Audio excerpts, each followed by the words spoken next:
Y vamos a empezar con Romanos 23. Por cuanto todos pecaron. Por cuanto todos pecaron. Es un versículo que los niños aprenden, ¿no? De memoria. Entonces, Pablo, somos pastores. ¿Por qué vamos a estudiar este texto? Hermanos, sabemos que la Biblia dice, por cuanto todos pecaron. Pero ¿qué significa? ¿Qué significa? Se puede pasar una vida entera tratando de profundizar Romanos 3:23. Pero más, la gente afuera en la calle, cuando nosotros decimos, cuando proclamamos, por cuanto todos pecaron, de verdad, no significa mucho a ellos. Vivimos en una cultura hundida en el pecado, ¿no es cierto? El pecado es una parte de la vida, es una parte de la cultura, es una parte de las bromas. Usamos el pecado para vender cosas en el mercado. Los kioscos donde hay los periódicos, ¿no? Todo pecado. Somos una cultura en los Estados Unidos, una cultura también peruana. Amamos el pecado. Entonces, cuando hablamos del pecado, las personas no piensan bíblicamente. Ellos no saben cuán pecaminoso es el pecado.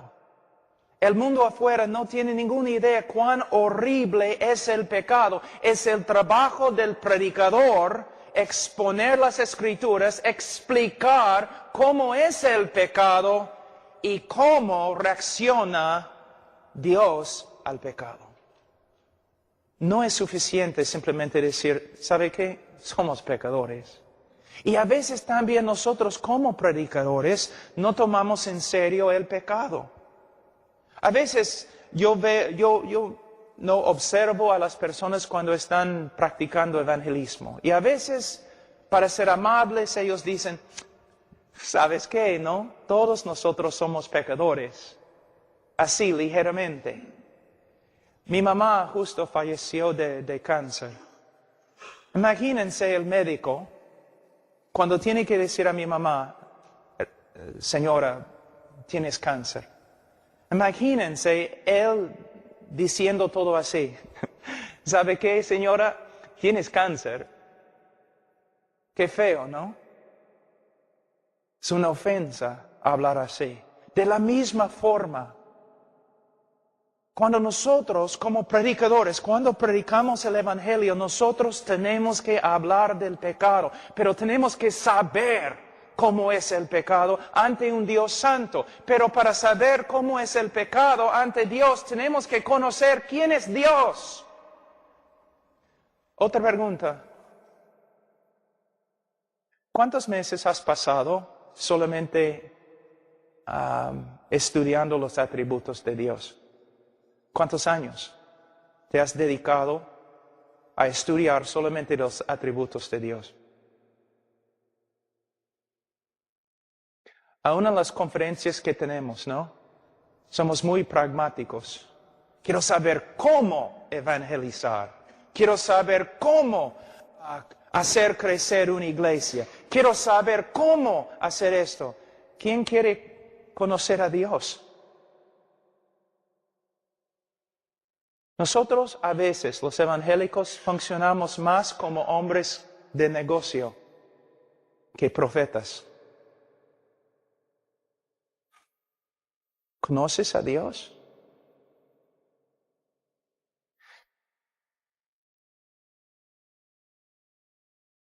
El pecado, por cuanto todos pecaron. ¿Por qué no están ustedes temblando?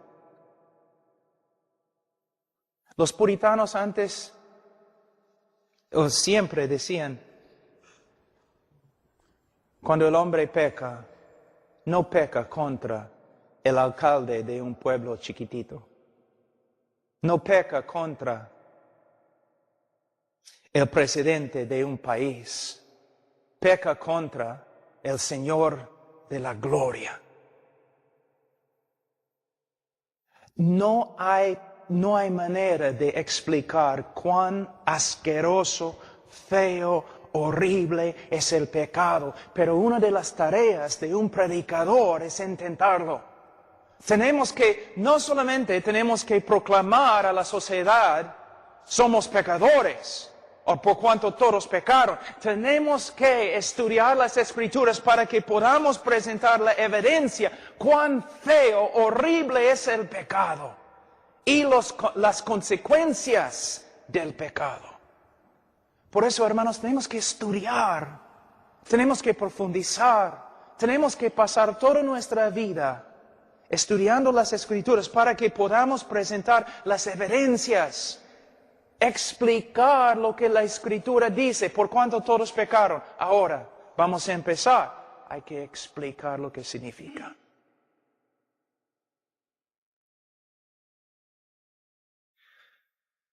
Vamos a decir que hay un médico y tiene un paciente que él sabe que no va a escuchar nada. El médico sabe que este hombre no me va a escuchar. El hombre tiene cáncer, pero no me va a escuchar. El hombre necesita una operación, pero no me va a escuchar. Entonces, el médico, en amor, ¿qué va a hacer? El médico va a sentarse en su escritorio y va a empezar a juntar toda la evidencia. Evidencia tras evidencia, prueba tras prueba. Y de ahí va a ir al hombre y va a decir, tienes cáncer. Aquí está una evidencia, otra evidencia, otra evidencia, otra evidencia, otra evidencia. Y más, el cáncer que tienes es horrible. Aquí, ¿cuán horrible es? Otra evidencia, otra evidencia, otra evidencia. Nosotros tenemos que proclamar al mundo que todo el mundo ha pecado, pero a la vez tenemos que explicar lo que significa. Cuando nosotros predicamos evangelísticamente o cuando testificamos a una persona, nosotros tenemos que sentarnos y decir, la Biblia dice, por cuanto todos pecaron. Ahora voy a usar las Escrituras para mostrarte qué significa y voy a seguir haciéndolo hasta que por medio de la obra del Espíritu Santo Dios comience a obrar en tu corazón. Y hay quebrantamiento y arrepentimiento. Usando las Escrituras. Ahora, dice, por cuanto todos pecaron y están destituidos de la gloria de Dios. Vamos a decir que somos jóvenes en la calle, nosotros. ¿Y dónde está hermano Pablo Chinchay? Hermano Edwin, ¿dónde está? Hermano Edwin, parece. Y tú me dices, oye Pablo, corre. ¿Por qué? Edwin dijo que te va a pegar. Y yo lo miro. Yo no voy a correr. Que venga pues. Vamos. Pero tú vienes próximo día, tú dices, Pablo, corre. ¿Por qué? Porque ese hombre allí atrás con el saco parece hermano. El grandote, parece. Usted. Tú dices, él te va a pegar, ya me voy. Ya me voy, es otra cosa. Si él se acerca a mí, oye, métete en mi bolsillo. No, él es otra cosa, gracias hermano.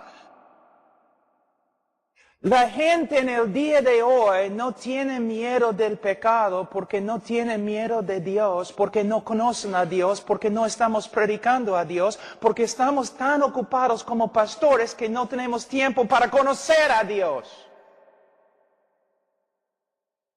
La tarea principal de un pastor es conocer a Dios.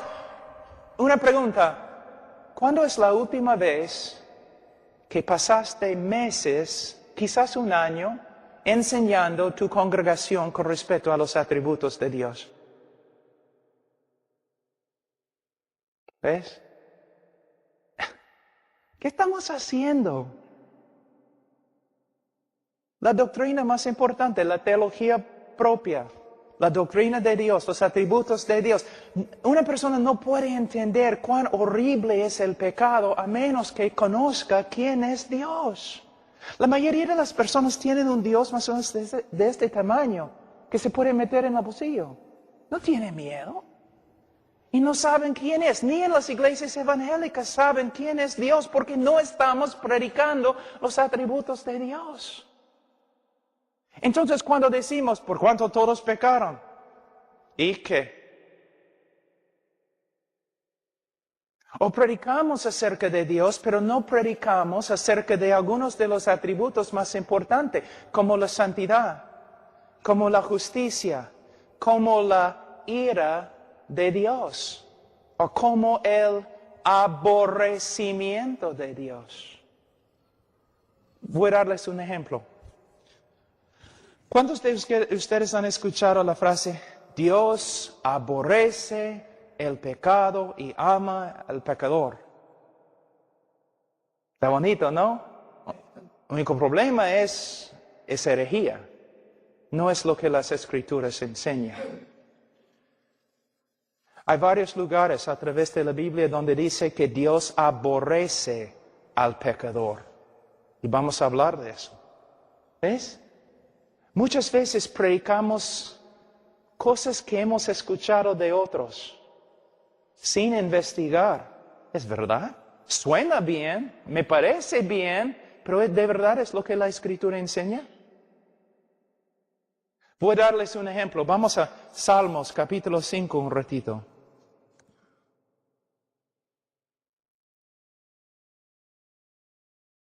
Salmos capítulo 5. Versículo 5, los insensatos no estarán delante de tus ojos, aborreces a todos los que hacen iniquidad. ¿Dice que Dios aborrece la iniquidad? No, dice que Dios aborrece a todos los que hacen la iniquidad. Pero tú me dices, pero Pastor Pablo, Juan 3:16 está en la Biblia. Sí está en la Biblia, también Salmos 5:5. Muchas veces decimos un montón de cosas acerca de Dios que no son bíblicas. Cuando hablamos del pecado, también tenemos que hablar de Dios. ¿Quién es Dios? ¿Cómo reacciona Dios al pecado? La mayoría de las personas piensan que Dios es un Jesucito, o que es un abuelo viejo, tonto, o que es como Papá Noel. No es Jehová. Él da vida, Él mata. Él salva, Él juzga. Él ama, Él aborrece. Él es maravilloso, Él es terrible. No es un león domesticado. Es Dios. Una pregunta, ¿cuántas cosas enseñas simplemente porque otra persona te ha enseñado? ¿Y cuántas cosas enseñas porque es lo que se encuentra en la Escritura? Y aún en nuestros estudios, ¿cuántas cosas en la Biblia interpretamos por medio de la psicología? 98% de la consejería bíblica es nada más que psicología bautizada. Proviene de Freud, Rogers y Skinner, 3 hombres que aborrecían el cristianismo. Pero pastor, tenemos que usar la verdad que ellos tenían. No tenían verdad, y puedo probarlo. Entonces muchas veces nosotros, cuando hablamos de Dios o hablamos del pecado, hablamos a través de la influencia de la psicología en vez de a través de las Escrituras. Les voy a dar un ejemplo. Debemos amar a nuestro prójimo como de este texto. ¿Sabe lo que muchos enseñan? El cristiano tiene que amarse a sí mismo primero, porque si no, no puede amar a otro. Esa es una herejía tan grande de la psicología. Es horrible. Pero es lo que enseñamos. ¿Por qué? Porque no estamos enseñando la Biblia. Hermanos, mira, los hombres de Dios tienen que estudiar las Escrituras. Es su tarea principal. Pero la mayoría de los pastores, porque están tan ocupados, ¿qué hacen? Se levantan en la mañana, oren algunos minutitos ahí, quizás leen 10 minutos si pueden y salen para trabajar. Hay que hacer cosas.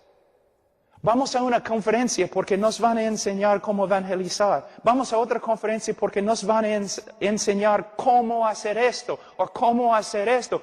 Pero ¿qué pasa con las conferencias? Vamos a aprender quién es Dios. Vamos a aprender cómo son los atributos de Dios. ¿Qué significa su ira? ¿Qué significa su amor, su aborrecimiento, su justicia? Tenemos que usar un montón de métodos porque no hay poder, y no hay poder porque no estamos enseñando la verdad, y no estamos enseñando la verdad porque no tenemos tiempo para estudiar. Pero tenemos folletos que podemos usar. No estoy en contra de los folletos, solamente somos pastores y predicadores, necesitamos más que folletos. Tenemos que tener un conocimiento de las Escrituras. Cuando hablamos del pecado, vamos a usar algunos versículos para ayudarnos. ¿Qué significa por cuanto todos pecaron? Según la confesión Westminster y las confesiones bautistas, el pecado sucede cuando uno o un acto no se conforma exactamente a la persona y voluntad de Dios. Cuando un hombre hace algo que contradice lo que la Biblia enseña acerca del carácter de Dios o acerca de la voluntad de Dios, que es una expresión de su carácter. Y el pecado, ¿cuán horrible es el pecado? Voy a darles una ilustración de Gálatas. La Biblia dice que todos los hombres que no cumplen todo lo que se encuentra en las Escrituras, el hombre es bajo una maldición, ¿no es cierto? ¿Qué significa estar bajo una maldición? Significa que el hombre que ha pecado una sola vez, es tan horrible y asqueroso ante un Dios santo y un cielo santo, que la última cosa que el hombre va a escuchar cuando toma su primer paso para entrar en el infierno, la última cosa que va a escuchar es toda la creación aplaudiendo a Dios. Porque Dios le ha enviado al infierno. El hombre es tan horrible ante un Dios santo. Y ese es el problema en el día de hoy. Mira este versículo acá. Dice, por cuanto todos pecaron y están destituidos de la gloria de Dios. La interpretación moderna de este texto es, Dios tiene un plan maravilloso para tu vida, pero por causa del pecado no has logrado el gran plan que Dios tiene para ti. Es una interpretación nueva. Si vas a los comentarios antiguos no vas a encontrarlo. ¿Por qué usamos este método de interpretación? Tiene mucho que ver con la psicología. El hombre es todo. Dios tiene un plan para el hombre. No es lo que significa. En el contexto de Romanos capítulo 1 y también en los comentarios antiguos, lo que significa es esto. El hombre fue hecho con un solo propósito. Glorificar a Dios, adorar a Dios y servir a Dios. Y el hombre no lo ha hecho. En vez de servir a Dios y glorificar a Dios, el hombre se ha glorificado a sí mismo y se ha rebelado contra la ley de Dios. Y por eso Pablo dice en Romanos 1, 2 y 3, el hombre merece la condenación y nada más. Nosotros predicamos en el día de hoy como si el hombre fuera un víctima. No es un víctima, es un aborrecedor de Dios que peca porque aborrece a Dios. Su vida está destruida porque aborrece a Dios y se ha rebelado contra Dios. El hombre tiene que escuchar de las Escrituras qué significa ser pecador. Vamos a ver algunos textos empezando en el libro de Génesis. Génesis capítulo 6.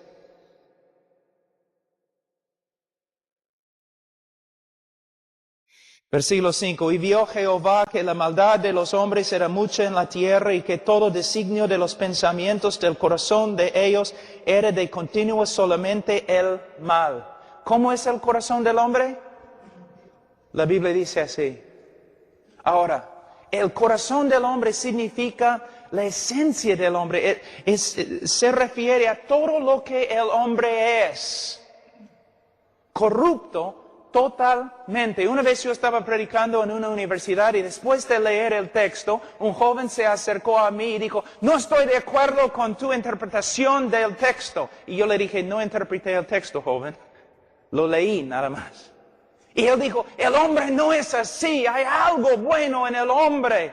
Yo le dije, joven, si yo pudiera sacar tu corazón y yo pudiera poner tu corazón en un DVD o una película, un video, si yo pudiera dar el video esta noche de todo lo que tú has pensado toda tu vida, joven, tú correrías de esta universidad y nunca regresarías porque tú has pensado cosas tan perversas que ni puedes compartirlas con tus mejores amigos. Y él dijo, sí, así es el hombre. Así es el hombre, corrupto, totalmente corrupto. Ninguna cosa buena en él. Lo que se llama la doctrina de la depravidad humana. La Biblia no enseña que el hombre es 50% malo, o 95%, sino 100% corrupto. Ahora vamos a otro texto. Génesis, capítulo 8, 21. Y percibió Jehová olor grato y dijo Jehová en su corazón, no volveré más a maldecir la tierra por causa del hombre, porque el intento del corazón del hombre es malo desde su juventud. Esta palabra en hebreo puede significar desde su niñez, desde sus años más tempranos. ¿Hay que enseñar a un niño a pecar? ¿Hay que enseñarle a mentir? ¿Hay que enseñarle a ser egoísta? Nace así. Un teólogo ha dicho, usando la ilustración, la siguiente ilustración. Vamos a decir que tienes un niño de 18 meses en tus brazos. Y el niño ve tu reloj y quiere agarrar tu reloj. Y tú dices, no. ¿Qué hace el niño? Comienza a moverse, ¿no? Gritando, llorando. Él quiere de nuevo tocar tu reloj y tú dices, no. Comienza a gritar más, a llorar, a moverse. El teólogo dijo, si describimos este evento bíblicamente, podemos decir, si este niño, si este bebé tuviera la fuerza de un joven de 18 años, mataría a su papá, le quitaría el reloj y saldría del cuarto sin sentir culpa. Uno de los problemas en el día de hoy, por causa de la psicología, y mayormente la psicología cristiana, que no es cristiana, pastores y predicadores no más piensan que el hombre es tan malo como la Escritura dice. Pero así es, el hombre es. Vamos a Isaías 64.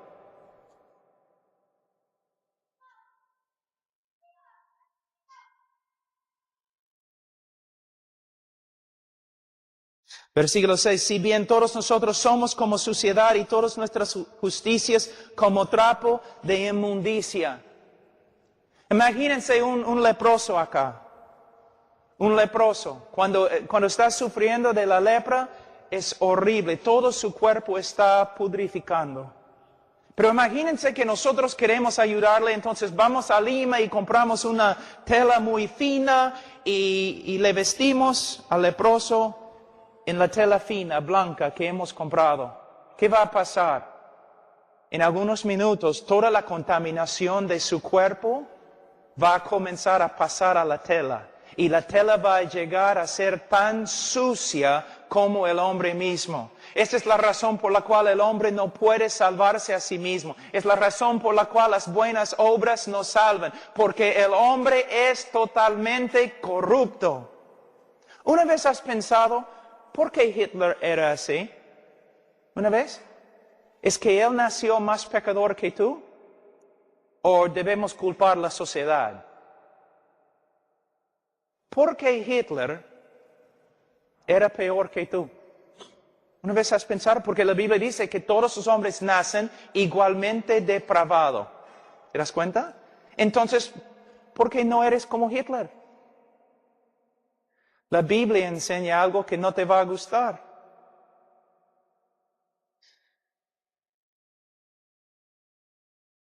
Si no fuera por la gracia común de Dios obrando en el mundo, tú serías peor que Hitler.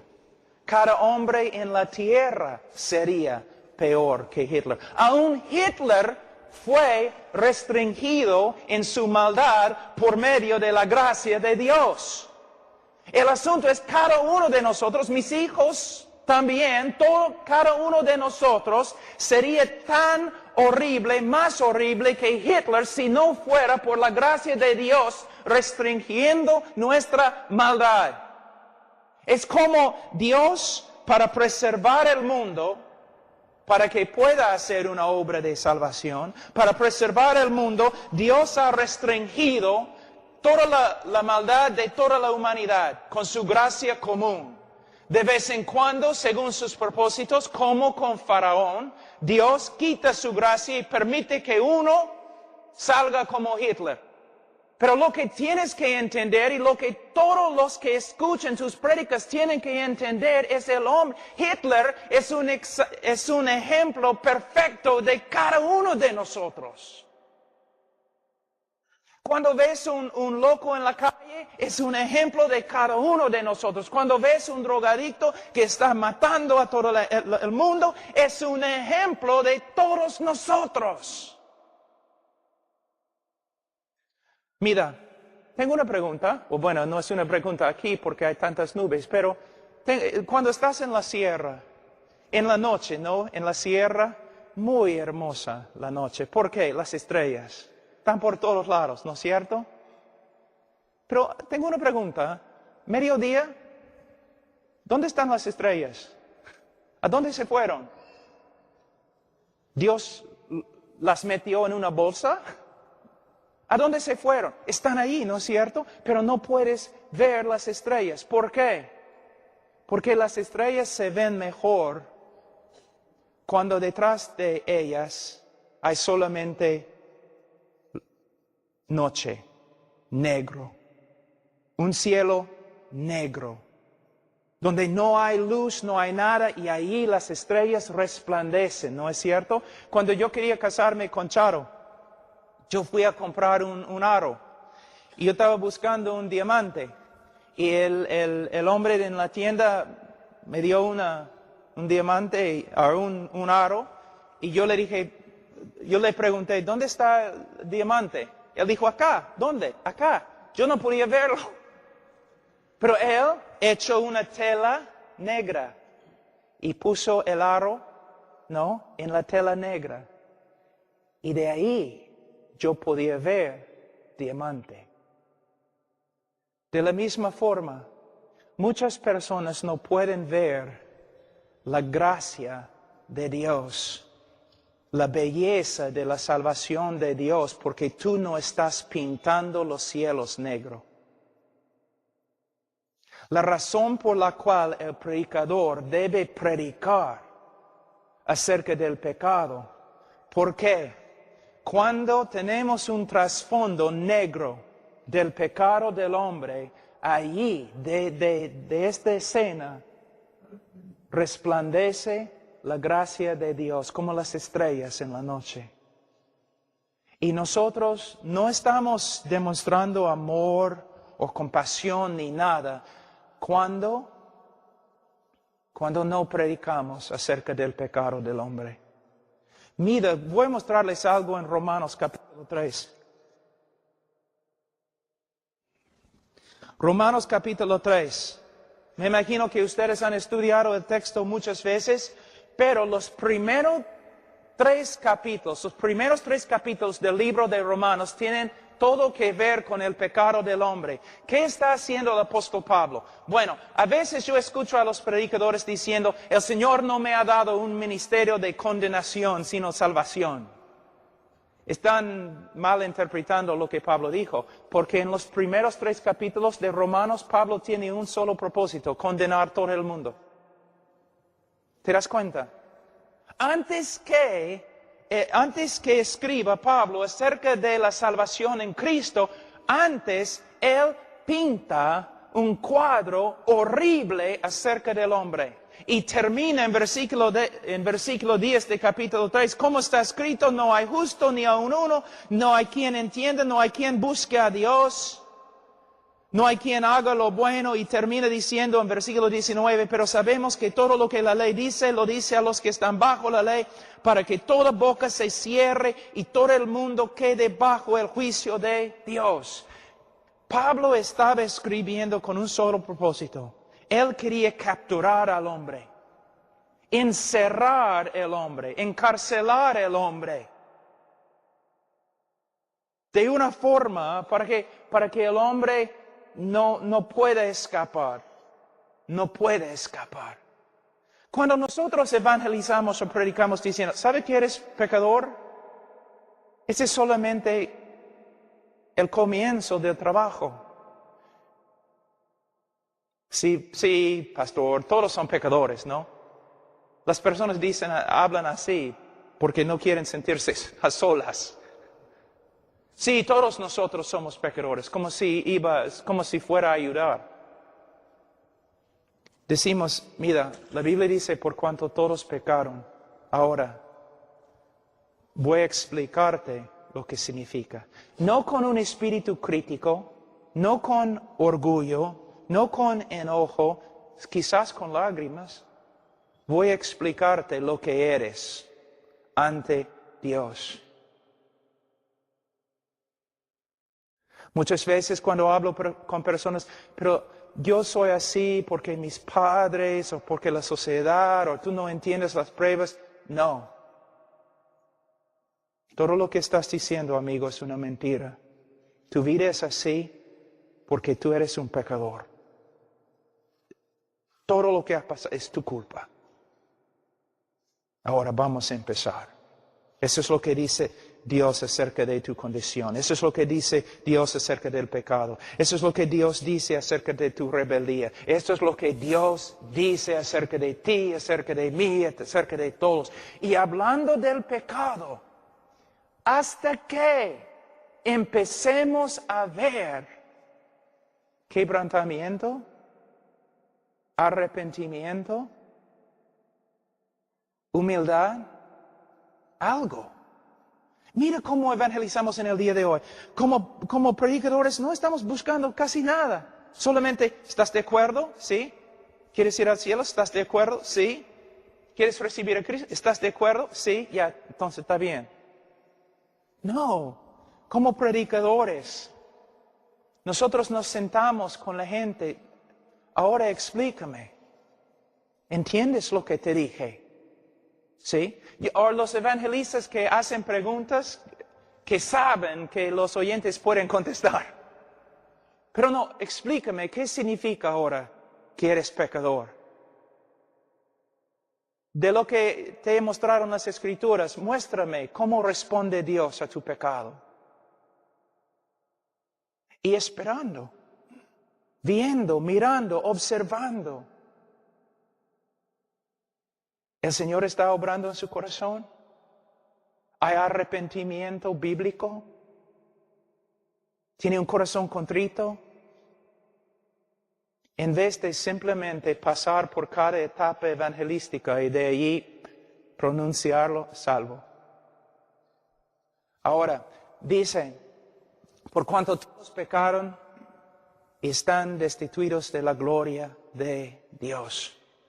Hermanos, vivimos en un mundo, voy a darles un ejemplo. ¿Cuán humanista es el Evangelio en el día de hoy?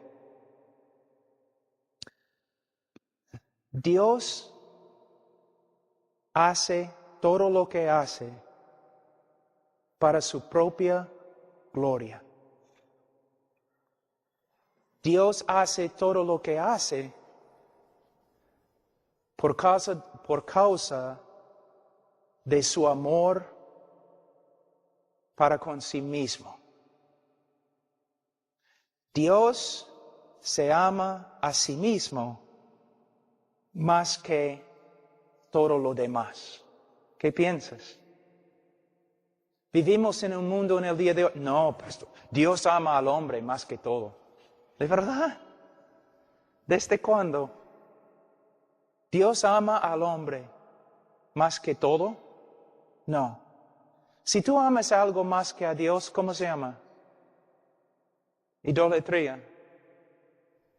Lo que tenemos que entender es que Dios es Dios. Él es digno de toda la gloria. Él debe amarse a sí mismo más que a cualquier otra cosa o persona. Es digno, pero nosotros no nos parece bien. No, Dios debe amarme a mí. ¿Cuántas veces he escuchado canciones en las campañas evangelísticas? Dios ama al hombre más que todo lo demás. No es cierto. El hombre no es el centro del universo. Dios es el centro del universo. Dios no hace todo lo que hace para salvar al hombre. Dios hace todo lo que hace para su gloria. Y es digno de hacerlo. El hombre no es la causa de todo, o la motivación divina. Es Dios. Dios tiene un plan maravilloso para tu vida, pero no has alcanzado el plan por causa de tu pecado. No es lo que significa, psicólogo. Lo que significa es, Dios te ha hecho con un solo propósito, glorificarle, y no lo has hecho. Te has rebelado y no lo has hecho. Y por eso tu vida está casi destruida. Todo se centra en Dios, no en el hombre. Dios ama al hombre. De verdad, Él ha mostrado su amor en la cruz del Calvario, pero como predicadores nosotros tenemos que entender el orden. El hombre no es principal en el universo, Dios es principal. Dios no hace todo lo que hace para el hombre o por el hombre, sino por su propia gloria. Dios es número uno, no el hombre. Dios es el centro del universo, no el hombre. Personas dicen, si Dios está ahí en el cielo y está llorando porque tú no quieres recibir su salvación. ¿De verdad? ¿Puedes mostrarme en la Escritura? Pero Cristo en la tierra lloró. Sí, pero Cristo no está en la tierra en ese momento. Ningún lugar en el cielo, en la Biblia, donde dice que Dios está llorando porque la gente le está rechazando. El famoso teólogo Tozer dijo, si todos los hombres llegan a ser ciegos, no va a disminuir la gloria del sol que resplandece. Y si todos los hombres se convierten en ateos, no va a disminuir la gloria ni la felicidad de Dios. Dios no necesita al hombre. Dios salva al hombre, no por causa del hombre, sino a pesar del hombre, para mostrar su propia gloria en la tierra. Pero tú tienes tanto valor ante Dios. No tienes. Eres un rebelde, un criminal. Y si rechazas a Dios y vas al infierno y nadie va a estar llorando. Más bien todos van a levantar la mano y declarar que Dios es justo. ¿Ves? Todo se centra en el día de hoy alrededor del hombre y su necesidad. Pero no es así. Dios da vida, Dios destruye, Dios salva, Dios condena. Pero Dios no tiene necesidad. Tampoco necesita el amor del hombre. Por cuanto todos pecaron y están destituidos de la gloria de Dios. Una explicación más con respecto a este texto. Mire en Romanos capítulo 1, versículo 19. Romanos 1, 19 es la interpretación de verdad de Romanos 3, 23. Por cuanto todos pecaron y están destituidos de la gloria de Dios. ¿Qué significa estar destituido de la gloria de Dios? Versículo 19. Porque lo que de Dios se conoce, les es manifiesto, pues Dios se lo manifestó, porque las cosas invisibles de Él, su eterno poder y deidad, se hacen claramente invisibles. Versículo 21. Pues habiendo conocido a Dios, no le glorificaron como a Dios, ni le dieron gracias, sino que se envanecieron en sus razonamientos y su necio corazón fue tenebrecido. Es el significado de Romanos 3, 23, cuando dice, por cuanto todos pecaron y están destituidos de la gloria de Dios. ¿Qué significa estar destituido de la gloria de Dios? Fuimos creados para su gloria, Él merece nuestra alabanza y adoración, pero nosotros nos hemos rebelado contra Él y no hemos realizado el propósito que tenemos, vivir para la gloria de Dios. Tú dices, ¿cuál es la diferencia entre la interpretación histórica y la interpretación moderna? Bastante. La interpretación histórica, todo se centra en Dios y su gloria. La interpretación moderna, todo tiene que ver con el bienestar y el propósito del hombre. Ahora, dice, vamos a Romanos 3, 23. Versículo 23, por cuanto todos pecaron y están destituidos de la gloria de Dios, siendo justificados. ¿Qué significa siendo justificados? Es muy importante. Muchas personas a veces piensan, bueno, ser justificado significa que Dios nos ha perdonado. No. La Iglesia Católica dice que la doctrina de la justificación significa que Dios nos da gracia por medio de los sacramentos. Dios nos da gracia y por medio de la gracia podemos vivir una vida santa ante Él y por medio de la vida santa y las buenas obras Dios nos salva. No. La justificación en las Escrituras es una declaración legal. Es muy importante. La justificación es una declaración legal. El momento que una persona cree en Jesucristo, Dios legalmente lo declara justo ante Él. Y aquí se encuentra el problema. Hermano Carlos habló un poco de eso, pero voy a explicar el mismo problema de otra forma. Aquí es el dilema. Dilema es una palabra que se usa. Dilema divina. Es este. Si Dios es justo, Él no puede perdonarte. Si Dios es justo, Él no puede perdonarte. Es el problema más grande de las Escrituras y una de las partes más importantes en el evangelismo.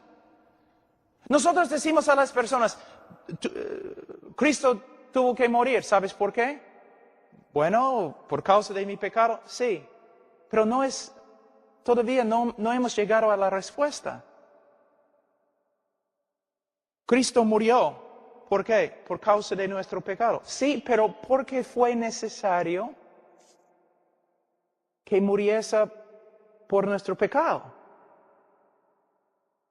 Es por causa de ese problema acá. Si Dios es justo, Él no puede perdonarte. Porque si Él perdona a los injustos, Él llega a ser más injusto que ellos. Es el problema más que... Es la razón por la cual toda la Biblia fue escrita. Es la razón detrás del Evangelio, pero muchos cristianos nunca han escuchado de tal cosa. ¿Te das cuenta? Es quizás la parte más clave del Evangelio y casi nadie habla de eso en el día de hoy. Antes, los bautistas cada vez que predicaron el Evangelio hablaron de esto. En el día de hoy, ni han escuchado. Porque Cristo tuvo que morir. Porque si Dios es justo, Él no puede perdonar. Como el hermano te dio esta mañana un ejemplo de un juez. Un juez, no, una persona mata a toda tu familia, tú capturas la persona, llevas la persona a la policía lleva a la persona, el criminal, al juez, y el juez mira y dice, ¿sabe qué? Yo soy un juez de amor, por eso te perdono. Tú vas a gritar, no, yo demando justicia. Tú vas a escribir los periódicos diciendo, mira, hay un juez que es peor que los asesinos que Él perdona. ¿Te das cuenta? Un juez tiene que hacer justicia. Si Dios es el juez de toda la tierra y nosotros somos corruptos y viles, si hemos quebrantado cada ley que Dios ha dado, Él no puede perdonarnos. Hay una cosa que se llama justicia y la justicia tiene que satisfacerse. ¿Te das cuenta? Tiene que ser satisfecha. Ahora, pero ustedes tienen que entender algo muy importante. Había una película, Los Crónicos de Narnia, el león, ropero y bueno, en Aslan, el león representa a Jesús. Y en la película, él tiene que morir por Edmund, que es un traidor. Y él dice algo en la película que no es correcto. Él dice, no podemos simplemente perdonar a Edmund o salvar a Edmund de la bruja que le había capturado, porque hay una ley más que aún yo tengo que obedecer. Lo que él está diciendo es que hay una ley de justicia. Edmund, el chico, ha pecado.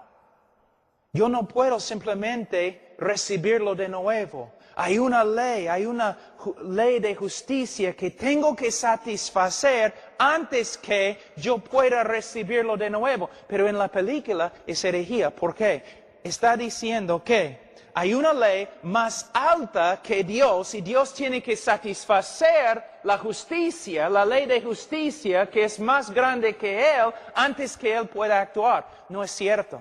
La justicia que Dios tiene que satisfacer es su propia justicia. No una regla que Él tiene que cumplir que tiene más autoridad que Él.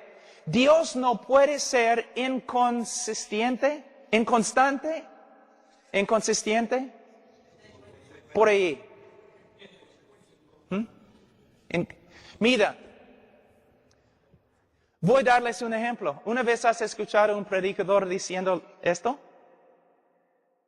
En vez de ser justo contigo, Dios ha demostrado su amor. ¿Sabe lo que están diciendo? El amor de Dios no es justo.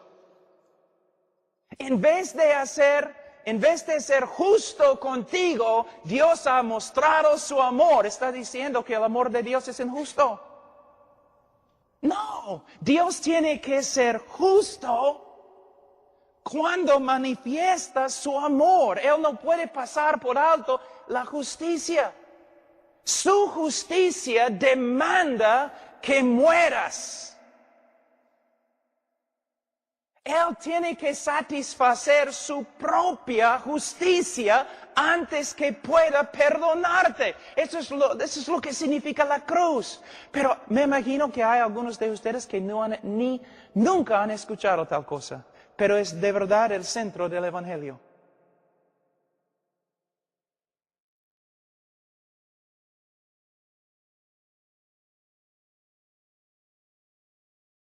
Alguien tiene que morir. Dios es justo. Pero también en un ratito vamos a hablar de otra cosa. Vamos a hablar del aborrecimiento de Dios. Sí, se encuentra en la Escritura.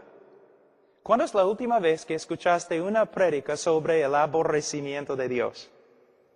Pero sin entender el aborrecimiento de Dios no podemos entender el amor de Dios. El aborrecimiento de Dios. Hay varios textos en la Escritura donde dice que Dios aborrece al pecador. Dice. ¿Qué significa? Una vez yo estaba enseñando sobre el aborrecimiento de Dios y una mujer se enojó y ella dijo, Dios no puede aborrecer o odiar. ¿Por qué? Porque Dios es amor. Y yo le dije, no. Dios es amor, por eso tiene que odiar. Y ella dijo, ¿qué? Voy a darte un ejemplo. ¿Amas a los bebés? ¿Sí? Entonces tienes que odiar el acto de abortar los bebés. ¿Amas a los judíos? Entonces tienes que aborrecer el holocausto. ¿Te das cuenta? ¿Qué pensarías de una persona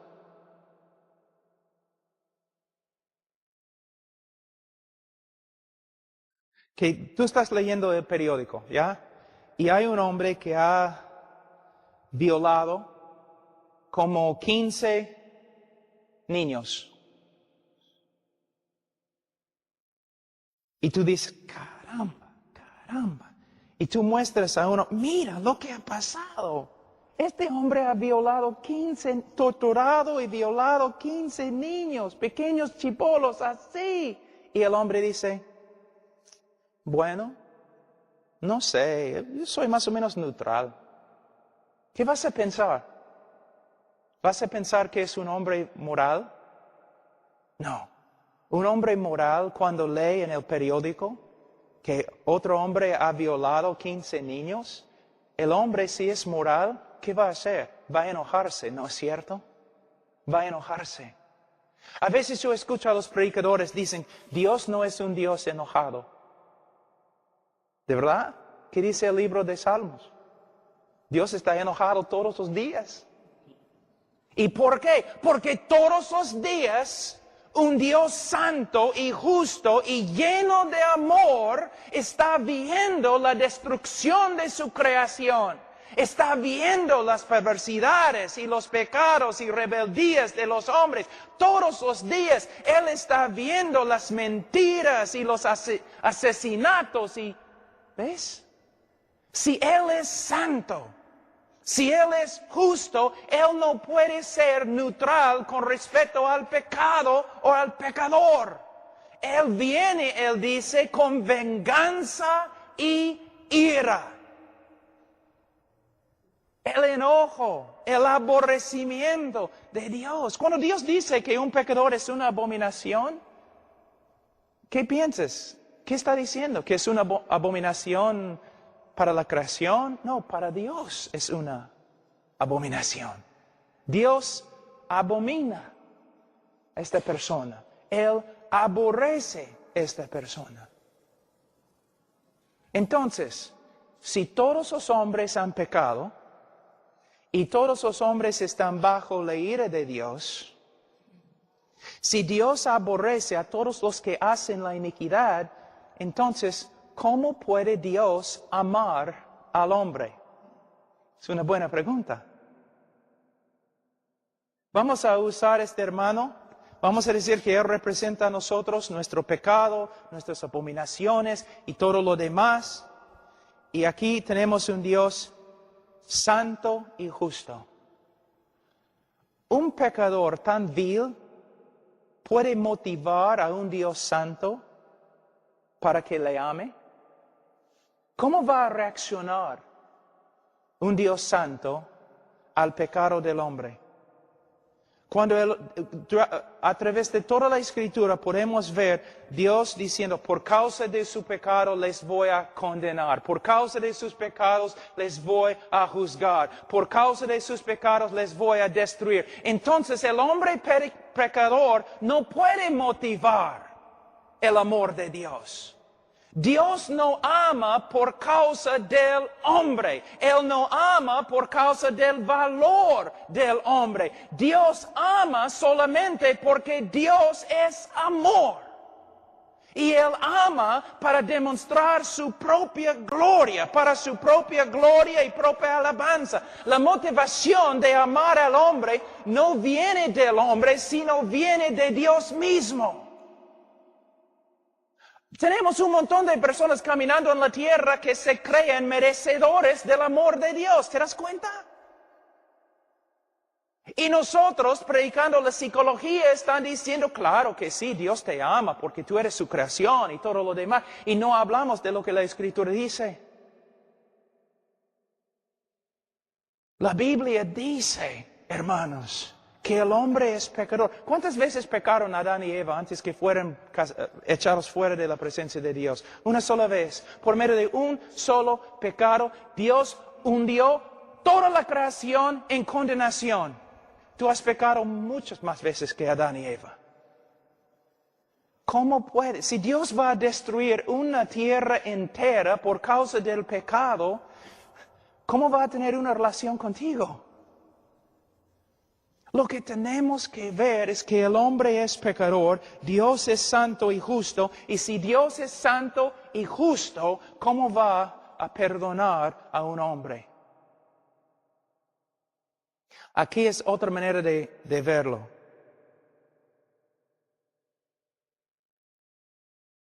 A través de las Escrituras escuchamos siempre acerca de la palabra longanimidad de Dios, que Él tiene la capacidad de sufrir nuestro pecado mucho tiempo. Así es como es. Dios en su justicia, en su santidad, mira al hombre. Y la única reacción que Él puede tener es aborrecimiento y odio y enojo y ira.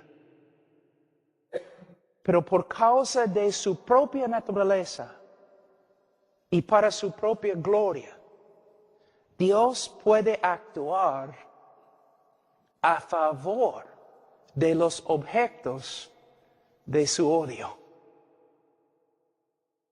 Es como si, vamos a decir, la misericordia de Dios con una mano está restringiendo la ira de Dios y con otra mano está obrando para la salvación del hombre, pero no por causa del hombre, sino a pesar del hombre. Pero un día la misericordia de Dios se va a retirar y lo único que va a quedar es la perfecta justicia de Dios contra el pecado del hombre. Lo que quiero que ustedes vean es que Dios actúa para salvar al hombre, no por causa del hombre, tampoco por causa del valor del hombre, sino por causa de su propio carácter. Él es amor. A veces, una vez yo estaba predicando y antes de predicar una mujer subió a la plataforma y ella cantó una canción, no entiendo por qué Dios me ama. Dice, yo tengo la respuesta. Él te amó porque Él es amor y no tenía nada que ver contigo. ¿Qué vio Dios en mí? Absolutamente nada. Solo pecado, rebeldía, aborrecimiento, perversidad. ¿Debo seguir?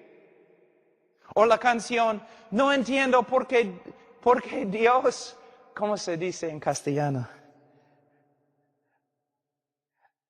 Dios nunca dejó de confiar en mí.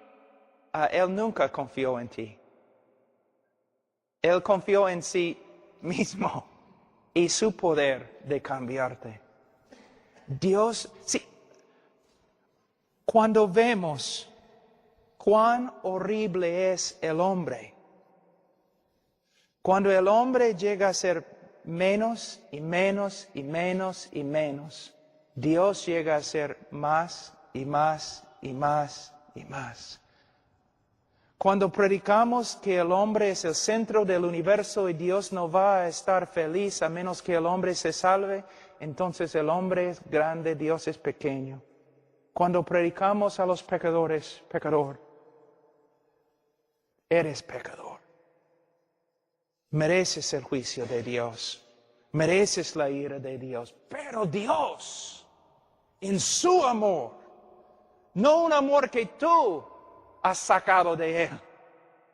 No un amor por causa de ti o por causa de tu valor o por causa de tus atributos. No, un amor que proviene de Dios mismo. Entonces podemos empezar a ver cuán grande es el amor de Dios. Les voy a dar un ejemplo. No siempre, pero a veces es así. Mira, cuando un drogadicto, prostituta así, se convierte de verdad, ¿qué pasa? Muchas veces tiene un amor, pero cuando se convierte de verdad, porque muchos se dicen convertidos y no lo son. Pero cuando un drogadicto, un hombre que abajo, en un hueco y se convierte, muchas veces tiene un aprecio para la salvación de Dios, porque tiene una idea cómo era antes de su conversión. Pero lo que necesitamos comunicar a todo el mundo es que todo el mundo es igualito a drogadicto en el hueco, sino peor. Mi hijo tiene 6 años. Lo amo. Es aborrecedor de Dios. Mi hija tiene 2 meses. Aborrecedora de Dios. Mi hijo de 3 años, aborrecedor de Dios. Tú dices, no, Jesús dijo que los niños vengan a Él. No es lo que significa el texto, hermano, por favor. La Biblia dice que mis hijos fueron nacidos en pecado, con corazones corruptos, muertos en su pecado. Los amo, de verdad, pero no puedo negar la realidad bíblica. Si Dios no hace una obra sobrenatural en el corazón de mis hijos, van a entrar en el infierno. Y cuando entran en el infierno, en el día de juicio, mi esposa y yo vamos a ponernos de pie, vamos a levantar la mano y vamos a decir, Dios fue justo con nuestros hijos. ¿De verdad?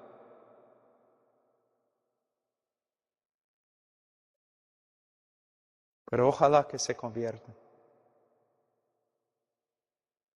Dios acá, hombre acá. En vez de el evangelio moderno, el hombre acá, Dios acá. Pero Cristo está tocando a la puerta y está llorando y quiere entrar, pero tú no quieres. No es lo que la Biblia dice. Cristo está sentado sobre su trono y está ofreciendo salvación a todo el mundo. Es lo que dice. Ha enviado embajadores de paz para decir, ven a mi cena, vengan todos ustedes a mi cena. Si no vienen, Él viene con un juicio que no se puede describir. Una diferencia.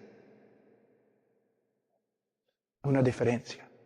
Ahora, yo sé que He hablado un poco más, pero quiero terminar esa parte, siendo justificados gratuitamente. No por causa de nada. Ustedes recuerdan el texto donde dice, aborrecieron a Cristo sin causa. ¿Recuerdan? Es la misma palabra aquí en griego.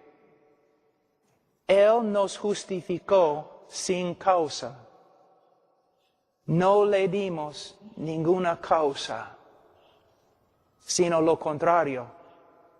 Él nos justificó no por causa de nosotros, sino a pesar de nosotros.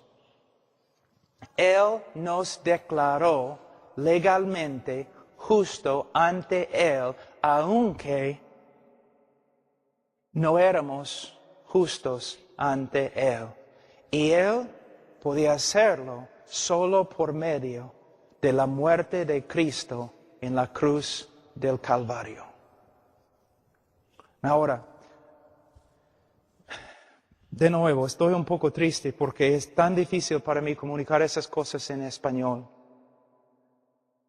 Pero hermanos, tenemos un evangelio ahí, donde parece que el hombre es víctima de todo, y que Dios no puede vivir sin el hombre, y que el hombre, si Dios no puede ganar el hombre, Dios está allí llorando, no tocando la puerta de su corazón y todo lo demás, pero no es así. Tenemos un Dios que ha hecho una obra de salvación, solo por medio de la gracia, no por causa del hombre, sino a pesar del hombre. Él está sentado sobre el trono.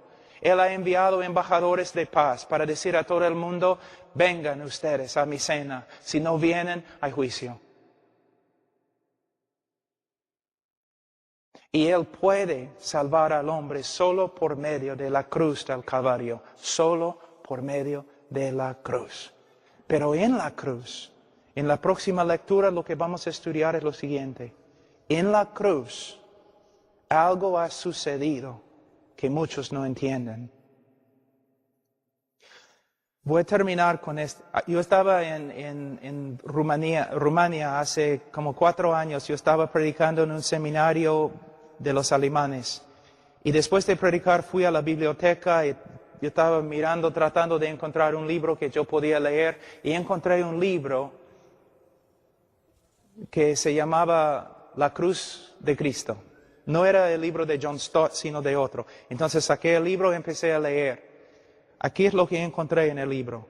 El autor dijo, Dios el Padre miró del cielo y Él observó todo el sufrimiento de Cristo en la cruz por causa de los romanos y los judíos. Él miró abajo, desde el cielo, miró a Jesús en la cruz y vio todo el castigo que Él sufrió a las manos de los romanos. Y Él consideró lo que sucedió ahí pago por nuestro pecado. Él consideró lo que Él vio, no el pago para satisfacer su justicia. Es una mentira, es herejía, es herejía. Vamos primero a... Cristo está en la cruz y Él grita, Ila, Ila, lama sabactani. Dios mío, ¿por qué me has desamparado? Ahora, fíjense, ¿qué está diciendo Jesús? ¿Quién desamparó a Jesús en la cruz? ¿Quién? El Padre. El Padre desamparó.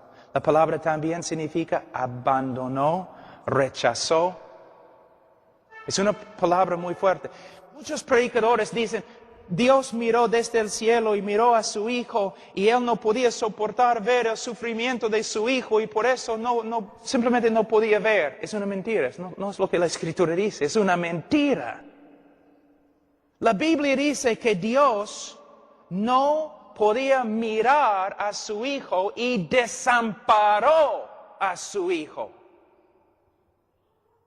Dios abandonó a su Hijo. La pregunta es ¿por qué? ¿Por qué? Vamos a Salmos 22 y vas a ver por qué.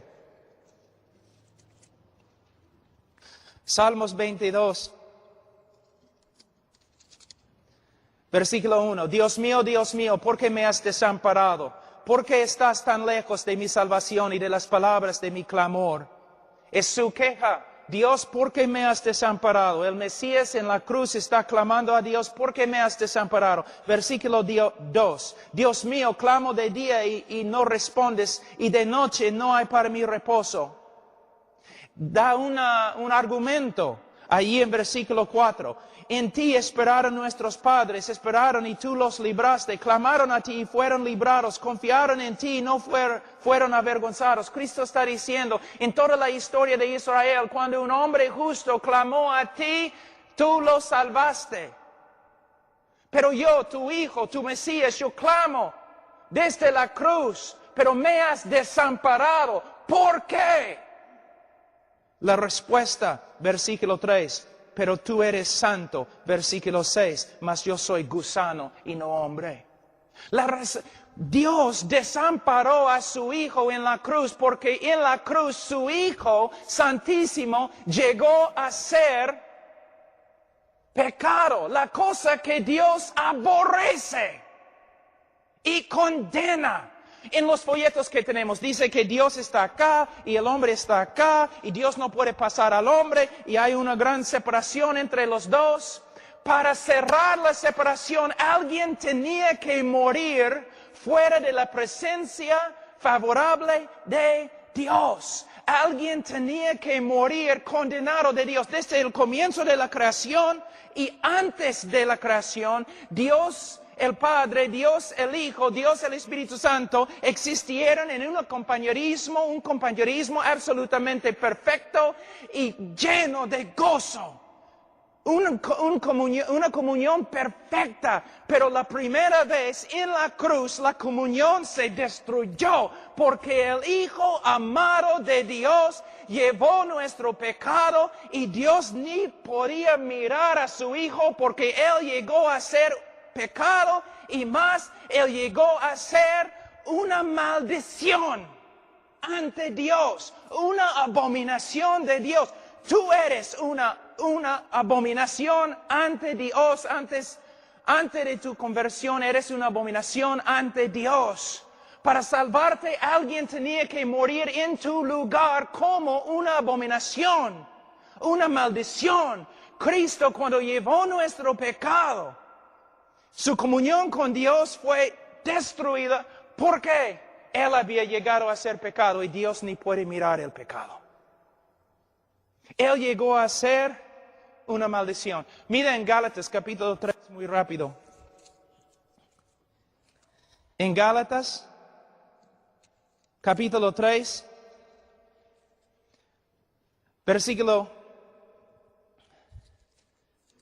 Gálatas capítulo 3, versículo 10, dice, porque todos los que dependen de las obras de la ley están bajo maldición, pues escrito está, maldito todo aquel que no permaneciere en todas las cosas escritas en el libro de la ley para hacerlas. Nosotros, ¿qué dice la Biblia secreta? Nosotros, malditos.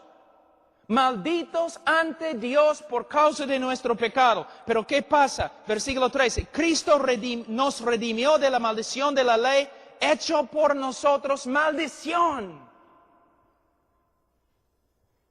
Cristo llevó nuestro pecado, todo el aborrecimiento y enojo de Dios contra nosotros fue dirigido a Cristo, como la serpiente en el desierto, como el cabrío.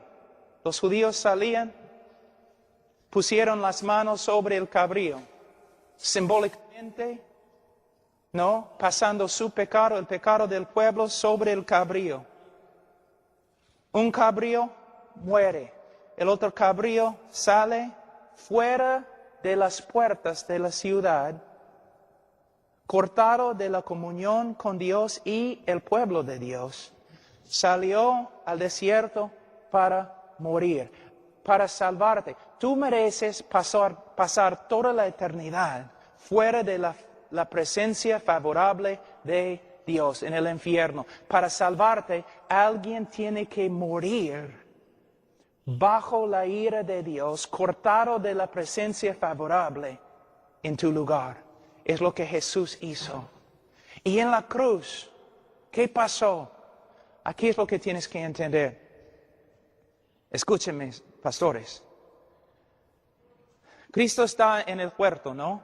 En Getsemaní. Y dice, que pase esta copa de mí 3 veces. ¿Qué significa la copa? Yo he escuchado pastores diciendo, bueno, Él no quería ir a la cruz, o Él no quería sufrir los clavos, Él no quería sufrir los azotes, Él estaba temblando porque la cruz romana fue tan horrible. ¡No! Tengo una pregunta. ¿No es cierto que muchos, miles de discípulos después de Cristo, discípulos de Cristo, murieron en cruces? ¿No es cierto? ¿No es cierto que la historia nos dice que muchos de ellos se fueron a su cruz cantando himnos y con gozo? ¿Vas a decirme que los discípulos de Cristo tienen más coraje que Cristo mismo? ¿Que los discípulos de Cristo pueden sufrir los látigos romanos? Y los discípulos de Cristo pueden morir en la cruz cantando himnos, pero el capitán de nuestra salvación está en un huerto escondiéndose, orando con angustia, que pase esta copa de mí. ¿Tú de verdad crees que Cristo tenía miedo de una cruz? ¿De clavos? Pero es lo que predicamos, ¿no? Es un evangelio romántico, como los católicos. Cristo el mártir. Cristo no tenía miedo de los romanos, ni del látigo, ni de la corona. Estudia la Biblia con una concordancia, busca la palabra copa. Voy a resumir todo lo que los profetas dicen acerca de la copa de Jehová. Jehová básicamente diciendo, por causa de la iniquidad de las naciones, por causa de su rebeldía, yo voy a darles la copa de mi ira. Ellos van a tomar la copa y van a morir. Y en la cruz, Cristo no tenía miedo de clavos. Él sabía que en la cruz Él iba a llevar nuestro pecado, iba a estar separado de la presencia de su Padre, y todo el enojo, todo el aborrecimiento, toda la ira de Dios que nosotros debemos sufrir por toda la eternidad en el infierno, Cristo iba a sufrir. ¿No has leído? Mas quiso quebrantarlo, Jehová quiso quebrantarlo.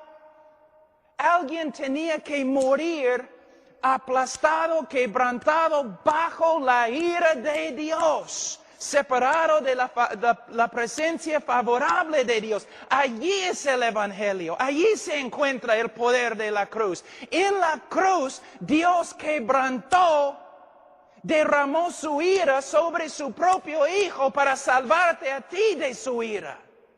Alguien tenía que morir así. La historia de Abraham y Isaac. Tú has predicado acerca de esa historia miles de veces, pero ¿has entendido la historia? Su único hijo, el Espíritu Santo dice. Abraham tenía que llevar su único hijo y sacrificarlo. Y Abraham tiene el cuchillo y se rinde. Va a matar a su hijo. Pero mientras está bajando la mano, Dios, ¿no? Le restringe. Agarra. No. Y tú dices, ¡ay, qué bonito la historia! No, terminó bonito. No terminó. Fue la intermisión. ¿Intermisión? La parte intermedio, nada más.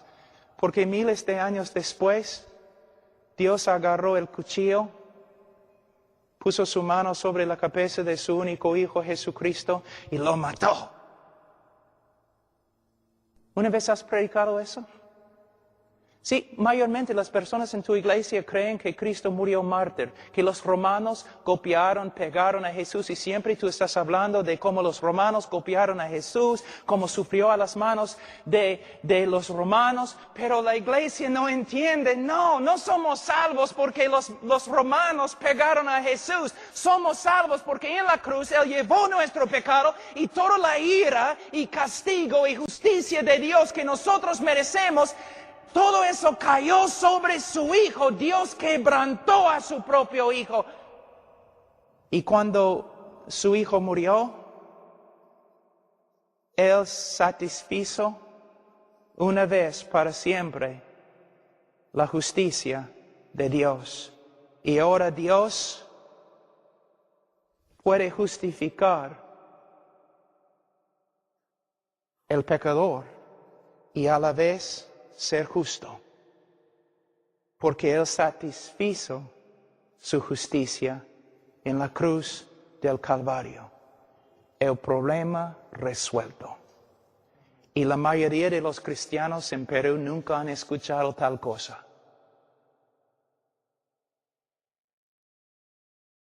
Pero es el Evangelio. Ahora, mira lo que dice, una parte que todos dicen, ¿qué significa eso?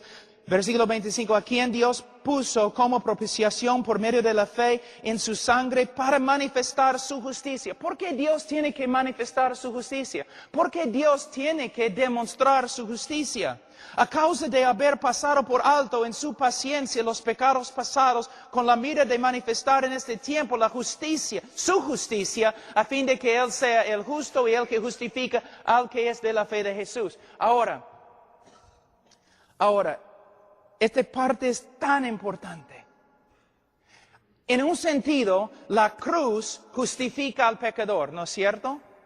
Por medio de la cruz, el pecador se justifica, ¿claro? Pero los teólogos también dicen, por medio de la cruz, Dios se justifica. Pero usando la palabra de otra forma, por medio de la cruz, Dios se vindicó. ¿Cómo? Hay un problema en la historia. Hay un problema aquí en Perú, ¿no es cierto? Mira, ¿cómo es el problema? Yo les voy a mostrar. ¿Cuál es la queja aquí en Perú y también en los Estados Unidos? En todo el mundo. Los sabios siempre han escrito libros sobre esto. Hay tanta maldad en el mundo y Dios no hace nada. ¿No es cierto? Ok, vamos a hablar de una cosa parecida. Voy a ser el diablo un tiempo aquí. ¿Ok? El diablo peca contra Dios, ¿no es cierto? Se rebeló contra Dios. ¿Y qué pasó? Yo te digo lo que pasó. Justicia perfecta. Él fue condenado. Y todo el cielo no tenía ningún problema. Nadie en el cielo tenía un problema. ¿Por qué? El hombre, esta criatura pecó contra Dios. Dios hizo justicia perfecta contra él. No hay ningún problema. Está bien. Es como debe ser. Pero vamos a la tierra. Adán peca contra Dios. Y Dios muestra misericordia. No muestra justicia. Tú dices, pero no, la caída de toda la creación. ¿Cómo puedes decir, Pablo, que no había justicia? No había perfecta justicia. Adán debería haber muerto sin posibilidades de salvación. ¿Satanás tiene posibilidades de salvación? ¿Cristo murió por Satanás? Perfecta justicia. Cuando Satanás cayó, cuando pecó, perfecta justicia fue hecha. Y todos glorificaron a Dios. Pero cuando Adán cayó, hay problemas. Aún el diluvio. Tú dices, ¿hay justicia? Noé debería haber muerto. Era pecador también. ¿O no has leído bien tu Biblia? Entonces, aquí está Satanás. Dios, tengo una pregunta. ¿Has cambiado? ¿El juez de toda la tierra no hará justicia? Yo me rebelé contra ti. ¿Justicia? Adán, ¿cómo puedes darle una promesa en Génesis 3:15? El protoevangelicum en latín. ¿Cómo puedes hacerlo? Dice que vas a enviar un Mesías. Él debe morir. Noé, El diluvio, Noé debería haber muerto. ¿Cómo puedes salvar a Noé? Oh, Israel, tu pueblo, idólatras, todos ellos merecen morir. Abraham, tu amigo, oye, has bajado tu estándar, ¿no es cierto? Abraham, tu amigo, mintió. Y de verdad no te creo perfectamente. Oh, y David, lo llamaste hijo. Toda la historia del mundo, acusación contra acusación, que Dios no es justo. ¿Por qué? Lo demás de la creación sabe más que nosotros. Dios no puede perdonar y ser justo a la vez. Porque un juez justo tiene que condenar al culpable. Pero hace 2000 años, Satanás llegó y dijo, ¿cómo puedes hacer una promesa de salvación a Adán? ¿Cómo puedes salvar a Noé? ¿Cómo puedes ser amigo con Abraham? ¿Cómo puedes llamar a David tu hijo? Y Dios respondió, yo puedo salvar a Adán. Y yo puedo salvar a Noé. Y yo puedo perdonar a Abraham. Y yo puedo hacer de David un hijo. Porque mi hijo ha muerto por todos ellos. Una vez para siempre Dios cerró la boca de todas las acusaciones contra él. Y él ahora puede justificar al impío. Él puede justificar el que ha violado toda su ley, porque en la cruz su Hijo murió por los pecadores y satisfizo la justicia contra ellos. Entonces ahora Dios es justo porque Cristo murió por los pecadores y puede justificarlos. ¿Entienden? ¿Pueden ver? La cruz no es una historia de un mártir. El dolor de la cruz no es lo que los romanos hicieron a Jesús.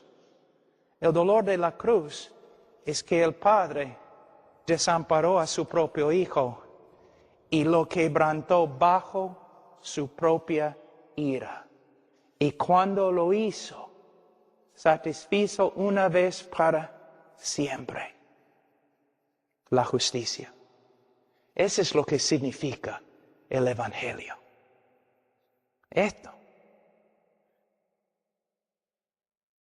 ¿Ves? Entonces, ¿recuerdan ustedes lo que dije? Vamos a pasar toda la eternidad tratando de entender lo que Dios ha hecho por nosotros en Cristo.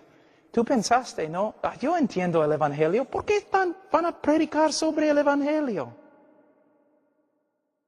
Nadie en este auditorio, incluso yo, entiende el Evangelio. Y es la tarea. Pero muchos de ustedes, ya, yo entendí eso, ya sé ese folleto, ya sé el Evangelio, ya está bien, no necesito estudiar más. No. No. Ese Pablo bien bravo, ¿no? Bien malo. Es que amo el Evangelio. Quiero ver la predicación verdadera del Evangelio, en vez de un Evangelio de forma reducida.